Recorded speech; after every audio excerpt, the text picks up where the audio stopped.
Hey guys, here's my Ninjago custom golden weapons display. I have the 2 shurikens of ice over here with these clips. I have this big handle thing to hold the side of the quakes. 2 just little basic gold clips to hold the nunchucks of lightning. And this, 2 of those plate things with the hole in the middle to hold the sword flames.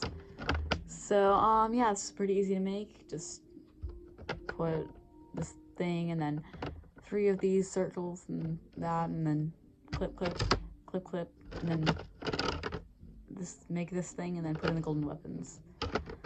Yeah, so let me know if you guys think the golden weapon, oh my god, I can't talk today, the golden weapons will return in season 10 or not.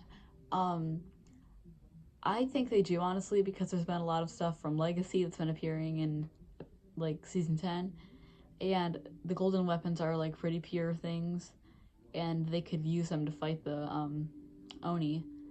Or they could just use the Dragon Bone Blade. Don't forget to join the hashtag Bring Back the Dragon Bone Blade movement. So yeah, that's about it for this video. See you guys later.